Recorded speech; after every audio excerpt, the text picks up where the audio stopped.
Hey fellas, so with tomorrow being the day I pick up Pokemon Blue and Diamond Shining Pearl, all with that in mind, I thought we'd talk about some other games I also have in my rotation, and some of which I actually ended up taking a bit earlier than expected because as an upgrade to the expansion pack for Nintendo Switch Online, this is going to be good until next November this time, and also to who be also after that my regular subscription will be up in Christmas. So let's start with probably the biggest which the Animal Crossing Happy Home Paradise expansion. Yes. And so this basically is kind of like the Happy Home Designer spin-off on 3DS, but on a larger scale. Not on mobile input on 3DS. There's a difference. Because mobile would imply that'd be on the phone. Oh man. Oh man. Which also has other characters as Lottie the Otter, and and as well as some other ones that introduces expansions as Wardell, a soft-spoken manatee, and Nico the monkey. And so I'll joke about going bowling here. You are basically given another job at Paradise Planning, name with another question as Pokey can only be spent at work. And my first customer was Eloise Elephant, who I think I may have encountered in previous Animal Crossing games.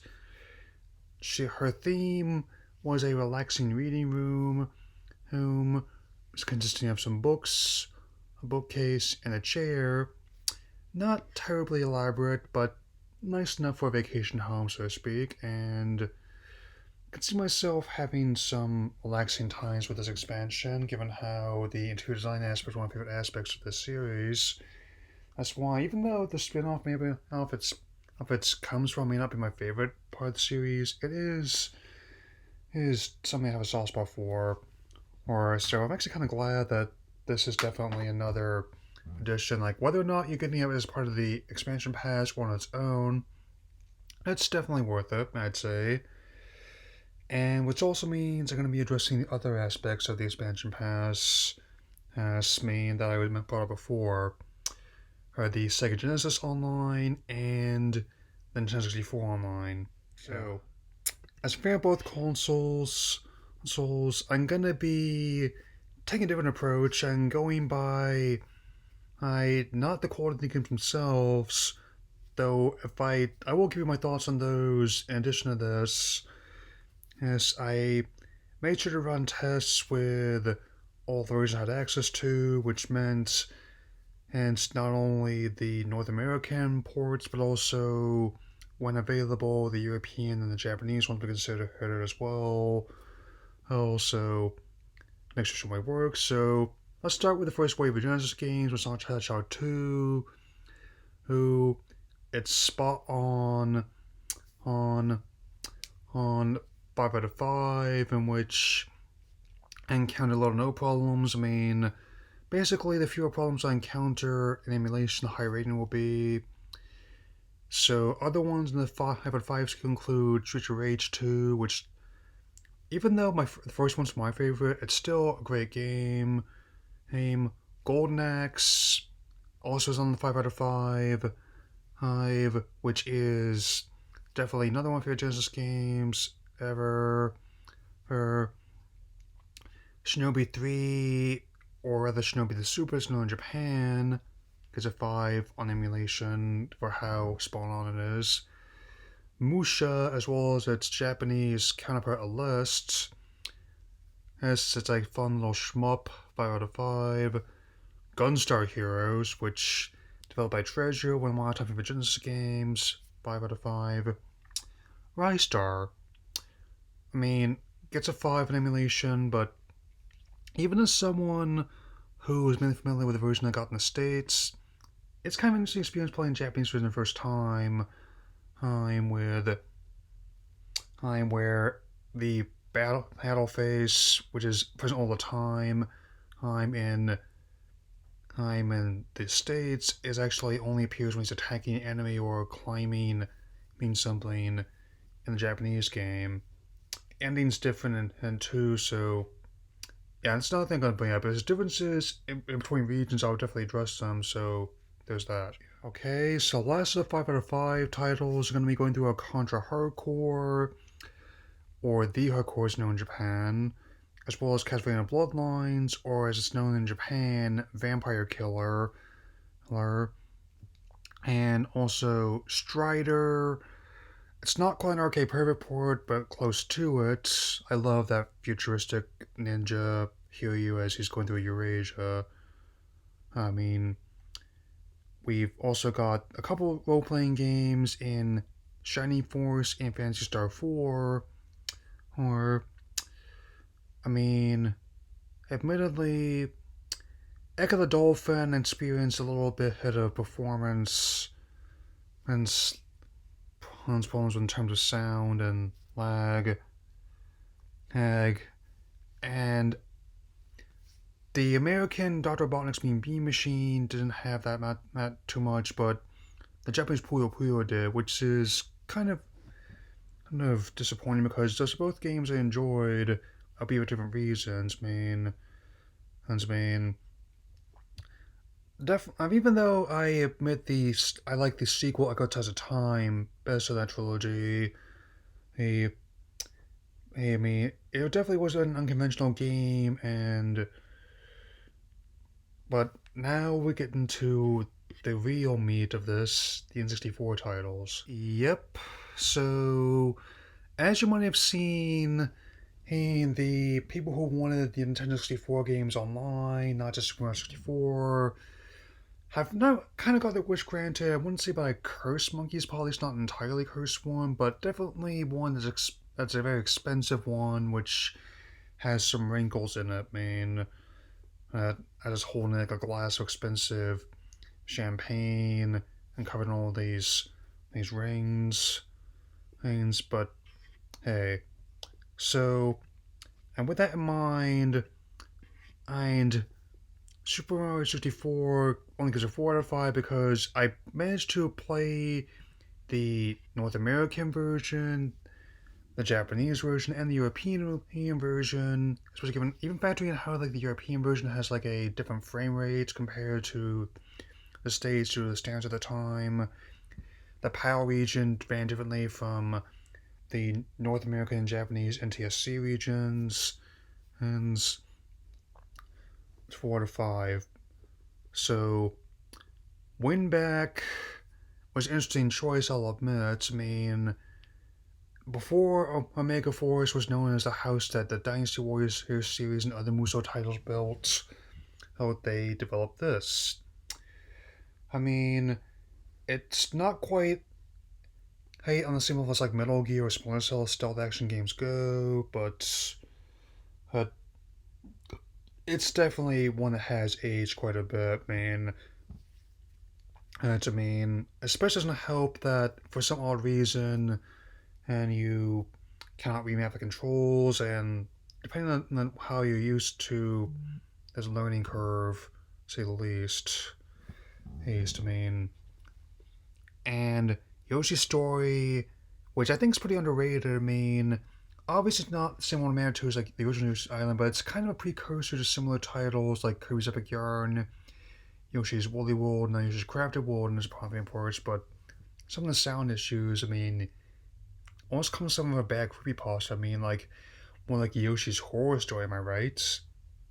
Yeah, I didn't even have to reach for that one there. Okay, so, moving along, Mario Kart 64. This one admittedly has some issues, and admittedly, I like the NES and Super NES Online. Only played it in single player, so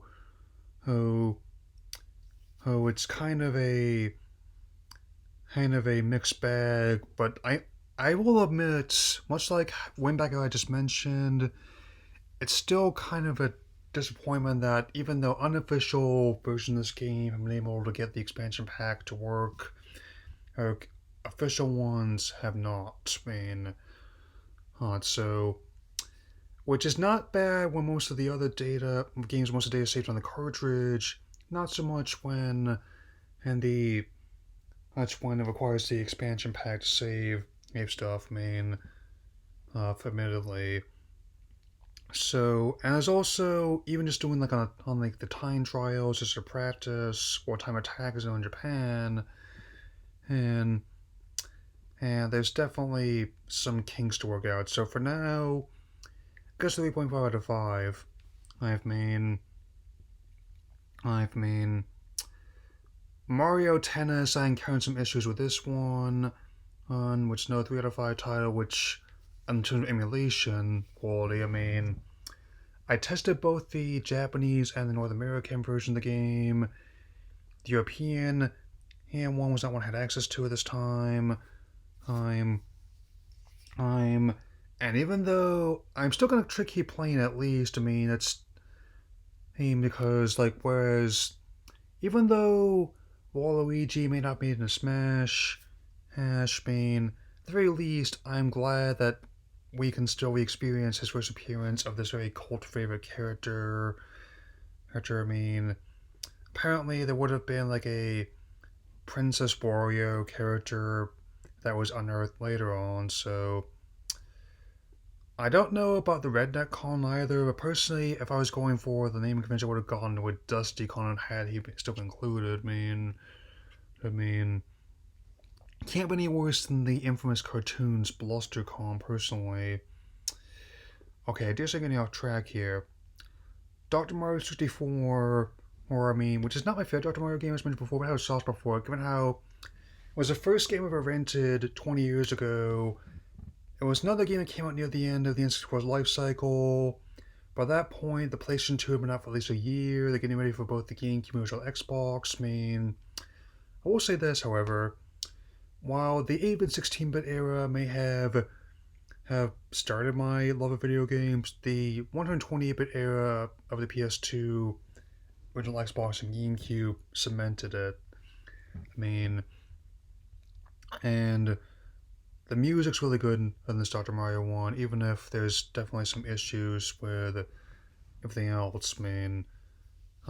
So other emulation qualities I will note that I mean, Ocarina of Time, which is my all-time favorite game.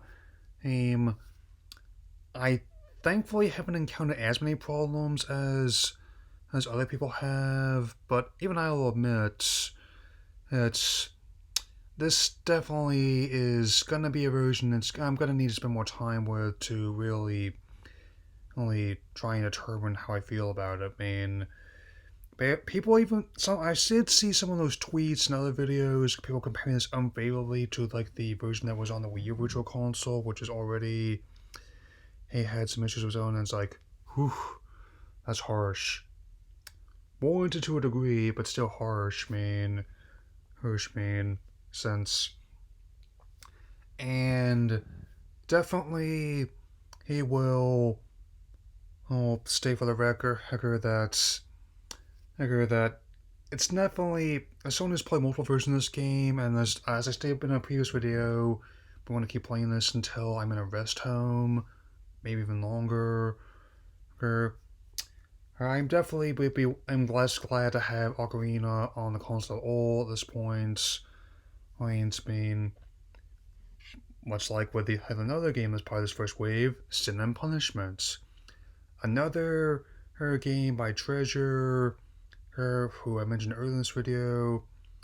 Oh, is a rail shooter that pushes things to its limits, and one of the last and best games to come out in the system. It never got officially released outside Japan until the Wii Virtual Console, and has had some presence ever since. And admittedly, I guess it defaulted like the right stick being like the C buttons, which kind of like is more like a precursor to like more modern controls where it's like hair and it's also coming at you and it's a learning curve to be sure. Or I mean, if you're expecting a cakewalk, sorry, Treasure to make games like that. I would say like even though there's some tricky parts overall, I give the animation on this one like a 4.5 out of 5.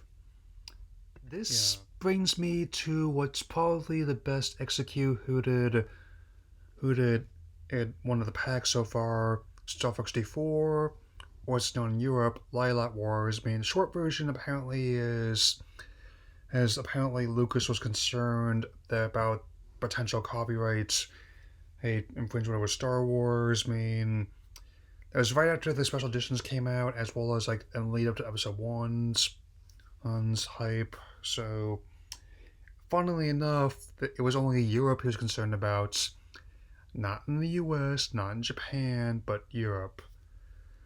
And I will say this, not counting 3DS Remake, this is probably like the best I've seen Star Fox 64 run in some time. It's my favorite installment in the series, and I admit it's one rabbit they've been trying to chase for a while, and hopefully this will generate interest in the series, given how this game is going to celebrate its 25th anniversary next year. And I am glad there's continues to more games, because definitely be meaning to discuss what comes next. Neglecting what's being shown in leaks and data mined, which as I usually, I've stated before, I don't get into beyond going like, sounds interesting. And there have been a handful of games that are confirmed to be coming in the next waves of updates. So let's focus on these 4 titles, like the original Pokemon Snap, which makes sense given how the new one was a big hit. Original Mario Golf, nice to go back to after Super Rush. There's a Paper Mario, especially good to go back to all the experiments I've had since then. And Majora's Mask, great to go with Ocarina of Time.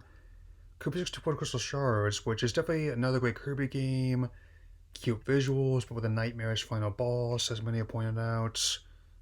So, yeah, I will say that's probably one of the most frightening Nintendo villains is Gygas. I mean, the original Banjo-Kazooie, apparently that's another one that was worked out with between them and Microsoft, who now own Rare, and by proxy the series. And also F-Zero X.